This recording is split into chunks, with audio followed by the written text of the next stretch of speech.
Bienvenidos, mi nombre es Virgiliento y esto es Partida de Locos. Hoy vamos a estar aprendiendo a jugar Clash of Arms Medieval. Es un juego de a 2 jugadores con una duración de 30 a 50 minutos a partir de los 10 años. El diseño del juego y el diseño gráfico son de Pablo Guevara. Las ilustraciones son de Luis López, Emanuel Bou Roldán y Walter Bou. Fue editado por Poncho Games Argentina en 2021. El objetivo en Clash of Arms es realizarle 55 puntos de daño al oponente. Esto lo que va a hacer es desencadenar al final de la partida, y si el jugador que inició la partida fue quien realizó los 55 puntos de daño o más, va a tener que esperar que el oponente realice su último turno, permitiéndole al oponente realizar un ataque más. Por este motivo es que ambos jugadores pueden superar los 55 puntos de daño, en cuyo caso gana quien haya logrado el mayor puntaje. Pero también es posible empatar. Cada jugador va a tener dos cartas de registro de daño, una que tendremos de manera horizontal y otra de manera vertical, y la combinación de estas nos va a dar la cantidad de puntos de daño que nos van haciendo. En este caso ahí teníamos los ceros, ahí tenemos 10, 11, 12 y así. Durante la partida vamos a tener tres áreas de juego o tres espacios muy bien marcados. Vamos a tener el área del jugador número 1, el área del mercado en el centro y el área del jugador número 2. Cada uno de los jugadores va a recibir las dos cartas de puntaje, una carta de campamento y un set de 7 cartas de monedas y gemas. Estas cartas iniciales contienen un cofre en la parte inferior. ¿Qué cosas trae una carta de Clash of Arms? Distintos componentes. El costo para adquirir una carta, el símbolo de la unidad, en este caso héroes, 7 posibles tipos de unidades, que puede ser recursos, fortificación, monarca, entre otras, la facción o la capacidad de fortificación, el valor de defensa de la unidad, el nombre de la unidad, 11 posibles tipos de cartas, tenemos soldados, héroes y otros tipos de cosas, la acción primaria, la acción secundaria y la cita del personaje. En la zona de facción o fortificación puede que haya alguno de los símbolos de las distintas facciones, que no haya nada en ese lugar, o que indique la cantidad de unidades que pueda acuartelar la carta. La acción primaria puede ser de ataque, puede ser de recupero de daño, o puede ser para conseguir recursos. Las acciones secundarias puede que no tengan ningún tipo de requerimiento para ser utilizadas. Puede ser que el beneficio indicado se obtenga, por ejemplo en este caso robar 2 cartas, a través de la eliminación de la carta de nuestro mazo, o puede ser que requiera una combinación de facción para obtener los recursos, o sea tener otra carta de la misma facción ya jugada para obtener el beneficio. Entonces la preparación para cada jugador va a ser las cartas del indicador de vida, la carta del campamento, las 7 cartas de recursos, que es una de gema y 6 de monedas que tienen el cofre, y a su vez vamos a tomar las 12 cartas de soldados, las vamos a mezclar y le vamos a repartir 3 a cada jugador. Las cartas de soldados las podemos identificar porque además de decir soldados tienen un banner de color verde. El mercado es una de las partes más importantes del juego y está disponible para los 2 jugadores. En el mismo vamos a tener distintas cosas como recursos, soldados y fortificaciones que se van a ir agotando, y vamos a tener 5 espacios que se van a reponer de 2 mazos distintos.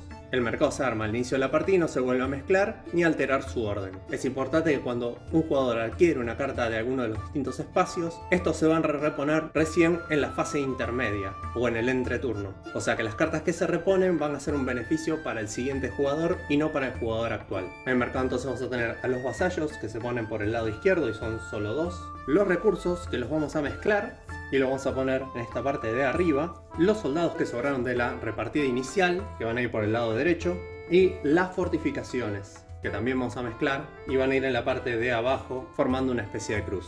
Luego vamos a armar el mazo de facciones, vamos a tomar las 5 facciones, vamos a elegir 3 de ellas nada más, y esas van a ser las que vamos a mezclar para generar el mazo. Lo vamos a ubicar en la parte baja del lado derecho y vamos a dar vuelta 2 cartas hacia la izquierda. Y luego lo que vamos a hacer es armar el mazo general. Para eso vamos a poner las unidades de asedio, los héroes que no tienen facción, las unidades especiales, los saboteadores y los eventos medievales. Estas cartas de nuevo las vamos a mezclar y vamos a generar el mazo general que va a ir en la parte de arriba y va a alimentar 3 espacios en el mercado.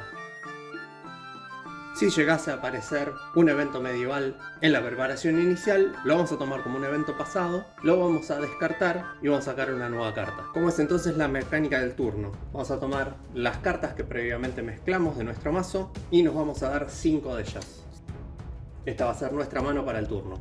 En nuestro turno entonces vamos a tener 3 fases que son de acción, económica y cierre. Una vez que terminamos estas, vamos a estar en una fase intermedia y luego va a empezar el turno del otro jugador. Esto va a ocurrir el resto de la partida haciendo un ida y vuelta con los distintos turnos. Es importante entender que cuando se activa una fase, consideramos que terminamos la fase anterior. En la fase de acción, con cada carta tenemos 6 cosas distintas que podemos hacer: accionarla, no utilizarla, colocar una fortificación en mesa, acuartelar una unidad, desacuartelar una unidad y accionarla, o intercambiar el monarca y o la fortificación. La primera, accionarla, implica que vamos a utilizar la acción primaria de la unidad si es que la posee. Como vimos en la parte anterior, hay 3 posibles acciones primarias que son ataque, recupero de daño y recursos. También se pueden realizar distintas acciones secundarias que tengan la carta.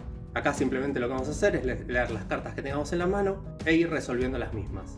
Como vimos antes, tenemos acciones directas o sin requisito, podemos sacrificar cartas. Hay distintas cosas que podemos hacer o combinarlas con otras unidades de la misma facción. Podemos eliminar una carta después de haberla utilizado.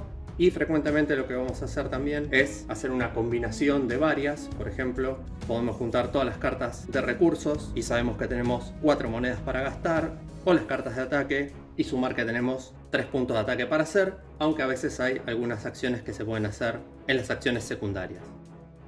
Por ejemplo, acá si tuviésemos otro arquero o ballestero, tendríamos un +1, o si tuviésemos otro soldado con espada, también tendríamos un +1. En este caso, entre ellas no combinan, así que nuestro daño sería de 3 puntos. Luego de que hacemos las declaraciones de ataque, por ejemplo, tenemos que esperar al oponente que vea su situación, a ver si tiene algún tipo de defensa que pueda evitar el ataque o recibirlo. La segunda acción es no utilizar, o sea, alguna de las cartas que tenemos en la mano decimos no utilizarla y la vamos a dejar en el descarte por el motivo que sea. Quizás en el mercado no tenemos para gastar todas las monedas que tenemos en mano, entonces alguna de esas cartas directamente se va a descartar porque no la podemos utilizar. Podemos colocar una fortificación en nuestra área, por supuesto que tengamos en la mano. Solo podemos tener una fortificación activa en el juego. También podemos acuartelar una unidad en alguna de las fortificaciones o podemos hacerlo en el campamento mientras cumplamos las reglas que ellas indican. Por ejemplo, en el campamento es tener una carta de héroe. Entonces lo que hacemos es poner la carta para acuartelar en la fortificación. Cuando una unidad está acuartelada no está activa, entonces solo aprovechamos el valor de defensa y algún tipo de acción que ella contenga. Podemos desacuartelar una unidad, o sea, la sacamos de la fortificación si es que la carta sobrevivió a algún tipo de ataque previo, y podemos activarla de la misma manera que accionamos una carta. Y lo sexto que podemos hacer es, si tenemos monarcas activos que están en la mesa o fortificaciones, podemos cambiar una fortificación por otra fortificación o un monarca por otro monarca. Las cartas que estaban anteriormente, por ejemplo una fortificación que vamos a reemplazar, la vamos a sacar y la vamos a poner en la pila de descarte. Cualquier carta que hayamos accionado, no utilizado, desacuartelado o intercambiado van a ir todas apartadas en el descarte. Luego tenemos la fase económica, donde vamos a sumar todos los recursos disponibles que tenemos para comprar en el mercado. Vuelvo a tomar las cartas que teníamos antes. Digamos que tenemos entonces estas cartas para recursos. Pueden venir recursos de otros tipos de cartas que nos den en una acción, por ejemplo, secundaria, algún tipo de recurso más. Entonces lo que hacemos es sumar el recurso máximo que tenemos, en este caso es de 4, y lo que vamos a hacer es pasar a comprar del mercado. Con el total de recursos que tenemos podemos comprar la cantidad de cartas que querramos. Si compramos, por ejemplo, del área de soldados, la carta se va a separar a un costado. Si nos alcanzasen los recursos, podríamos comprar la carta que aparezca abajo. Por otro lado, si comprásemos del mazo general o el de facciones, compramos la carta, la separamos a un costado y no vamos a reponer todavía la carta. Una vez que terminamos, colocamos todas las cartas que utilizamos y compramos en el descarte. Luego viene la fase de cierre. En esta fase entonces todas las cartas que apartamos porque las utilizamos, las vamos a incorporar al descarte. Vamos a hacer un recuento del valor de defensa que tenemos, que se lo vamos a informar a nuestro oponente, y le vamos a decir de forma separada cuál valor es de fortificación y cuánto es del campamento. Luego lo que vamos a hacer es tomar 5 nuevas cartas para la siguiente ronda. Si no tuviésemos cartas para agarrar o tuviésemos parcialmente el valor, lo que hacemos es mezclar el descarte, reincorporarlo y repartir esas cartas. Una vez que rearmamos el mazo, por ejemplo, acá nos dimos las cartas, por ejemplo, que no quedan más. Una vez que lo mezclamos y lo pusimos en su área, no lo podemos volver a mezclar hasta que se agote. Luego viene la cuarta parte, que es la fase intermedia, y cuando un jugador, por ejemplo, compra cartas del mazo general o del de facciones, no las reponemos inmediatamente. Tenemos que esperar a que finalice el turno, y en este momento de la fase intermedia es cuando empezamos a rellenar los espacios que falten. En este caso sería esta carta acá. Si aparece un evento medieval, el mismo debe resolverse antes del comienzo del turno del otro jugador, tal cual lo indica la carta. Recién cuando resolvamos el evento es cuando comienza el turno del próximo jugador. Defensa. Para tener defensa vamos a necesitar una fortificación en la mesa o unidades en el campamento, cumpliendo con la presencia del héroe. Las unidades por sí solas no pueden defender. La suma de la defensa de la fortificación más las unidades que colocamos allí, que son las acuarteladas, es nuestra defensa cuando en el turno posterior del oponente nos ataque. ¿Cómo se resuelve la situación de ataque-defensa? El jugador que ataca indica el valor del daño total que genera, y si el defensor tiene una fortificación, se puede dar tres situaciones diferentes. El ataque es igual a la defensa de la fortificación, o sea, sumamos fortificación más unidades acuarteladas más monarca si lo posee. La defensa descarta la fortificación con las unidades que se tengan allí, pero no recibe daño. El ataque es mayor a la defensa, la fortificación y las unidades van al descarte, y la diferencia entre ataque y defensa son puntos de daño recibido. El ataque es inferior a la defensa. La estructura sobrevivió al ataque. Todas las cartas quedan a disposición para la próxima ronda, donde podrá mantener las cartas en la defensa, desacuartelarlas o intercambiarlas, como indica en la primera fase. Algo importante, la defensa de un monarca que esté activo suma a la defensa total de la fortificación, pero el mismo no se suma a la defensa del campamento. Por otro lado, el monarca nunca se descarta, pero sin fortificación no defiende. Otra cosa importante, el que ataca tiene la obligación de destruir primero la fortificación para generar daño. La defensa que se coloca en el campamento se puede utilizar opcionalmente para reducir el impacto del oponente. Al usarla para defenderse debemos enviarla al descarte. Si queremos podemos no utilizarla, simplemente aceptando el daño. El uso del campamento puede estar dado por una decisión estratégica de generar ataques y combos más complejos en rondas posteriores, sin riesgo a perderla en la defensa. Siempre se debe considerar que los mecanismos tanto de fortificación o de campamento están pensados para defenderse, pero también se pueden utilizar sabiendo que el oponente no tendrá un próximo turno potente, para tener unidades allí. Entonces, por ejemplo, podríamos tener una fortificación, vamos a quitar una de acá, que tiene valor de defensa 5, y digamos que teníamos un monarca y un héroe con valor 3 y un valor 1. Nuestra defensa total sería de 8, también habría que aplicar los efectos secundarios que por ahí modifican un poco, pero ese sería nuestro valor de defensa en la fortificación. Cuando podemos comprar un monarca, lo que vamos a hacer es tomar también un vasallo. El monarca va a quedar en la mesa y el vasallo va a ser el representante del monarca en nuestro mazo. Si tenemos una unidad de la misma facción que nuestro monarca, el monarca nos sirve para potenciar la unidad en caso de tener algún tipo de habilidad, por ejemplo en este caso, que necesita otra unidad de la misma facción, permitiéndonos utilizar acciones primarias y secundarias según corresponda. El monarca también tiene otras características, tiene una acción primaria y posiblemente tenga una acción secundaria que pueden ser activadas. Para hacerlo debemos colocar el vasallo en el descarte, o sea, vamos a tener que tener el vasallo en la mano, ponerlo en el descarte y de esa manera activar las distintas acciones del monarca. Algunos monarcas tienen algunas acciones secundarias pasivas, que estas no necesitan del vasallo para activarse, y como dijimos antes, si tenemos el monarca en mesa y tenemos algún tipo de fortificación, que en este caso no teníamos, pero digamos que lo tiene, le aumenta la habilidad de defensa a la fortificación. Y por último también podemos utilizar el vasallo para acuartelarnos. Vamos a acuartelarnos en el campamento o en alguna fortificación que tengamos. El héroe de una facción también puede servir para activar las acciones de otras unidades. La diferencia con el monarca es que el héroe tiene que estar en mano para poder utilizar este tipo de activación. Para eso necesita estar a la vista de las otras unidades, o sea, en mano, o puede estar acuartelado dentro de algún tipo de campamento o fortificación.